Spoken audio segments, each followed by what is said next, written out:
Everywhere is packed. But it takes forever. There we go! Holy cow. That is the cutest little invader I've ever seen. Some of you guys have the Nautilus system. She was like sunshine in human form. There's a whole shower of water worth right there. Do you see the size of this compared to my head? He's gonna go bye-bye tonight. Guarded it with my life. I bought a new pump. Now we're gonna be racing daylight. It didn't say that I couldn't. A half-hour wait in front of us. It was just leaking out of that front little part. So we made it to a delicate arch. There's a lot of people.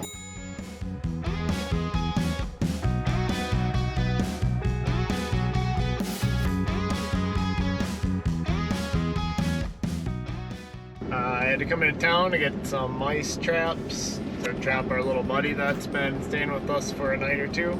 I got them, so he's gonna go bye-bye tonight, thank God. And then the only thing we gotta do, I'm gonna grab some fresh water, and there's a Mavericks in town that has free fresh water, so I'm gonna swing in and grab that, and then we should be good for the rest of the week while we're here.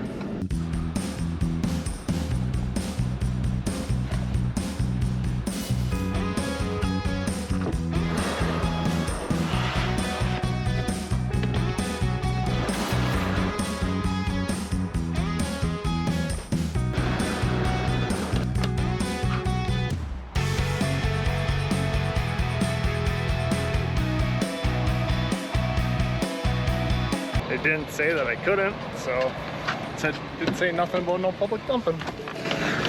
So I'm assuming it's okay. Plus they have garbage cans out by the pump, so it's like I could have just put it in that bag or in that dumpster and then filled it right away. So we'll find out. I am off to the grocery store to get groceries. Well, just a handful of groceries. We need some peanut butter for the bait of the mouse trap, and then a couple extra veggies and stuff like that. Just a couple little sides, some eggs and veggies mostly. So I got a little grocery store here in Moab, which I'm sure everything will be super cheap because it always is a destination town, but it is what it is. If you are in the Moab area and you need something from like a hardware store, they do have an Ace Hardware, and it's actually pretty good. They even got a small little RV section and stuff like that, but for the most part it's pretty good size, and they have probably whatever basic things you need. I know we needed a fitting from to make our water pump work, to pump it from our bladder to our RV, and they had that, and PEX fittings and stuff like that. So it's all really pretty decent price, and it wasn't overly expensive, so I was pretty happy with it. Got groceries, or at least a couple things we needed, and busy little grocery store in town here. Whew, there's a lot of people. Oh well, got it done. I'm glad I didn't have to do a full set of groceries in there, because that would have been pretty time consuming, but we just need a couple things and it went good. So now I'm going to head back home and see what Christine's doing. I'm sure she's still working, and put some water in the freshwater tank. Alright, so if some of you guys have the Nautilus system, you know it's got the siphon mode, but when we're dry camping, we have a water bladder that we like to bring with, and when we do siphon it from the Nautilus system right here, we can set up the sanitize and pump, and it'll siphon, it'll suck it from the bladder and into the system. But it takes forever, and when I mean forever, I mean like 50 gallons will take almost an hour, and it just seems like it takes so long. So what we're gonna do is I bought a new pump because ours has been leaking on and off out of these little screws right here, right in here. So I don't know if on our old one our gasket got pinched, and it does it, and then like now for the last 2 weeks, 3 weeks, it hasn't done it at all. So I don't know, and it's getting louder, and it is losing its pressure, because every now in the middle of the night it'll just hear a bloop, but then you'll go out in the morning, there's no water. I'm not really sure what the deal is with it, so I've got the exact same pump I was able to buy on Amazon, and it was super cheap. It was only like 50, 55, it was on sale, so it was a good deal. So we're just gonna replace it, and then the old one that may leak, may not, if it just decides to, I don't know. I'm gonna use that pump to empty our bladder. I'm gonna swap out 2 pumps and then we'll try rigging it up somehow that I can use our old pump to push the water and see if pushing the water is faster than sucking it through the system, and I think it will be. So I just gotta take my wall down inside here, and like, see, this is this tray. Add the tray in here to catch the water, because it was just leaking out of that front little part just a little bit here and there. You can see the remnants of it being in there, but now it's been dry for I don't know how long, so not sure. But either way, I'm just gonna switch it out and be done with it, and then I'll use that pump to pump the water bladder.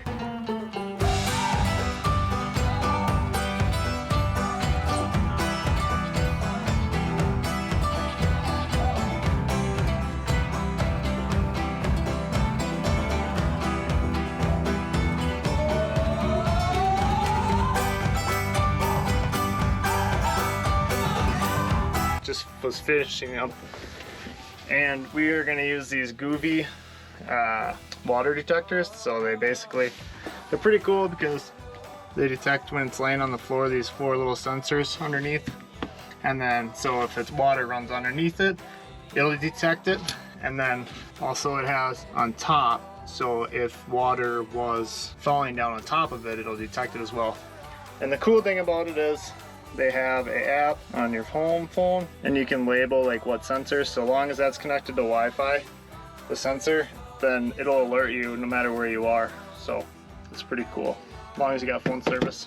And then, of course, while I'm in here, I find this little water dripping. You can see it. It's gonna fill up a little puddle and drip. So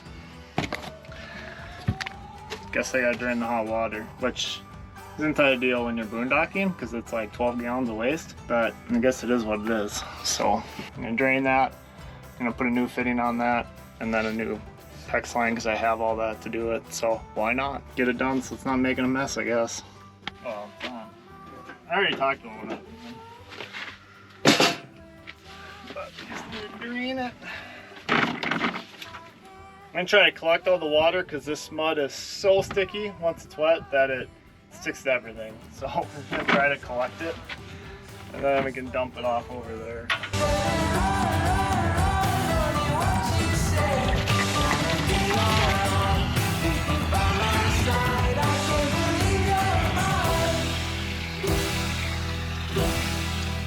There's a whole shower of water worth right there.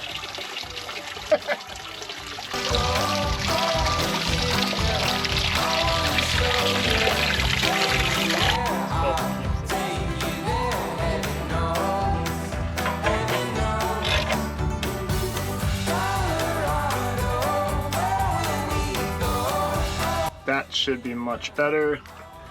Got a lot better fitting on there. And then I did the bottom. I don't have the like check valve. I think that goes into the tank. Otherwise I would have changed that. I just don't have one, and I don't have anywhere else to get one, so maybe another day I'll get some of these last little bit ones figured out. And this is the toilet one upstairs that I want to do, so another day, but at least that should stop the leak. Now I just gotta pressurize everything up again and double check. Okay, so the latest on our war.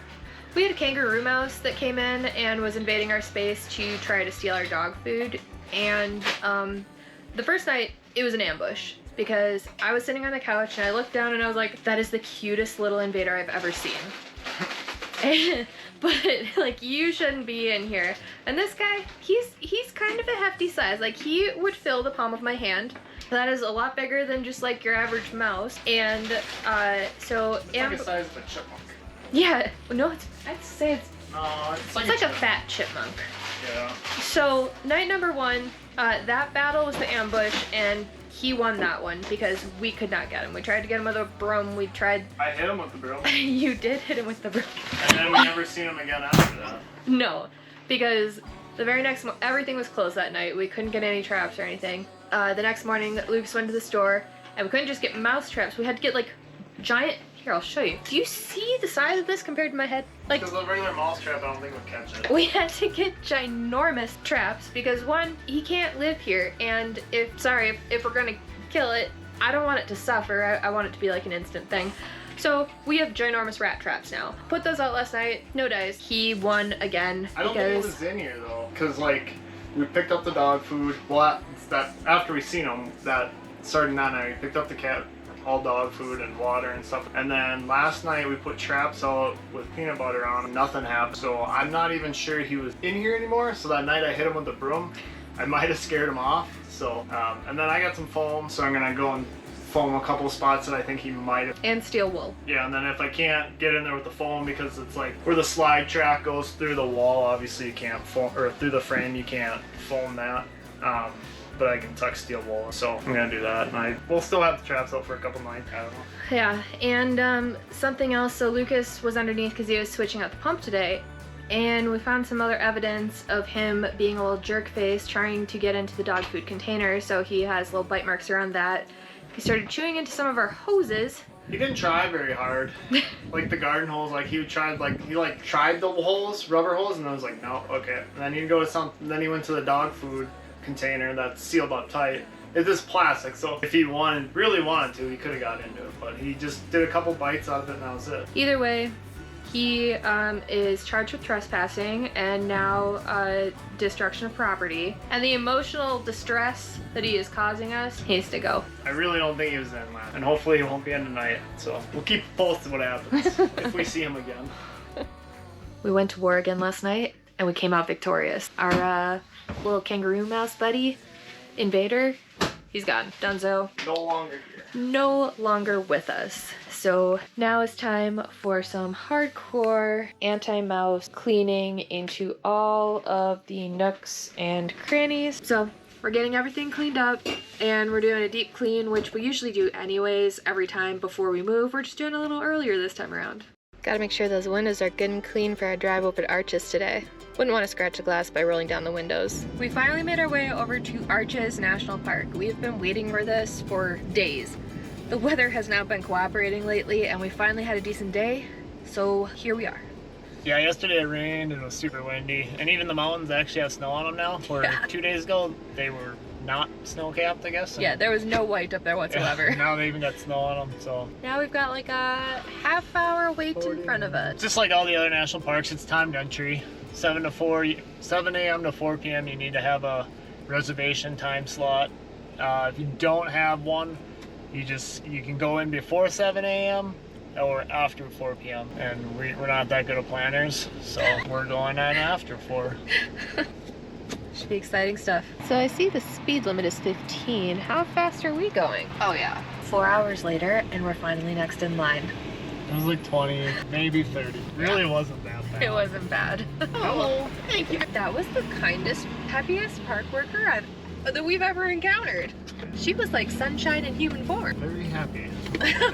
5 minutes to get in and get our stamp. Have to get our stamp, so we're gonna get over to the visitor center and we are going to run in because we've got 9 minutes. We've got 9 minutes. Plenty of time. As long as there's not a line. Well, Another once line. we're in the door, I don't care. I'm not leaving without my stamp. Yeah, I'm in. The only reason we're 100% the only reason we're going in there. We successfully got our stamp. Now we're gonna be racing daylight so that we can actually get on a trail before it gets dark out. Well, we're gonna try to go see Delicate Arch, which is like the famous Utah arch, I guess you could say. Like if you come to Utah, you're obligated to see this particular arch. Yeah, it's like the famous one. There's a lot of them that are pretty short, so we're gonna try to do a couple, but we gotta get the long one out of the way first. And it's also gonna be probably the most busiest, so you know, there's that. Here we go. Here we go.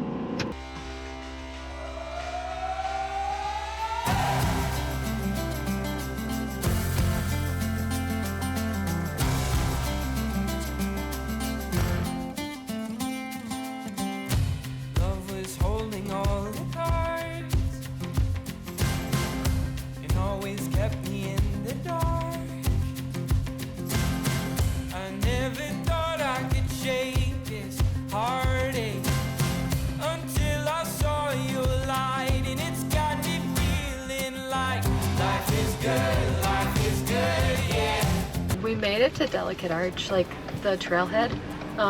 Everywhere is packed. I don't know why I'm surprised about that. I shouldn't be, but I am. And right now we're just praying that we get a parking spot. Pretty busy, which this is what I expect. Cross your fingers, cross your toes. that we find a spot. Okay, we found a spot. It was kind of a debacle. I actually got out of the truck and ran around the parking lot so that we could find a spot, and then I guarded it with my life until Lucas could come over and pull on it. Now we are lacing up our hiking boots and we're going to hit this trail before it gets dark. Delicate arch, here we go.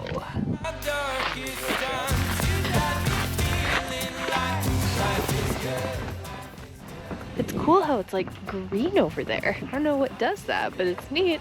That's gonna be my workout today. Look at that uphill gait. Easy. I had a really good point on this particular trail. We're not gonna get lost. There's no way that you could go off course from this. They got this part paved. And there's the parking lot. There are so many people who look like little ants going up there. Ants going to the anthill. Literally. Okay, we had to stop.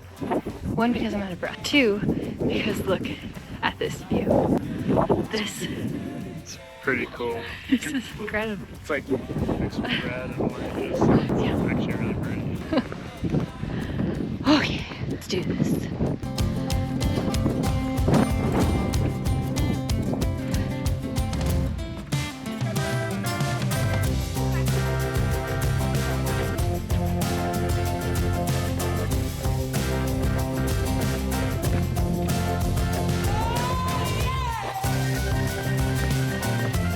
Gave me false hope. He said that was it. I thought it was. It's not it. I thought we were just at like a weird angle. Apparently not. You gotta walk around that.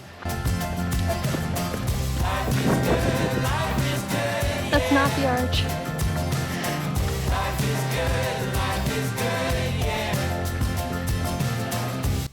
Holy cow. There's seriously so many people here.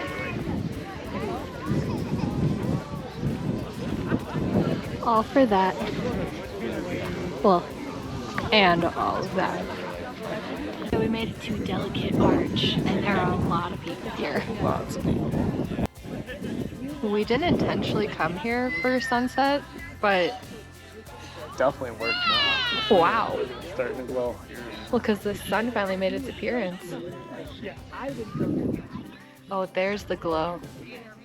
That's what we've all been waiting for.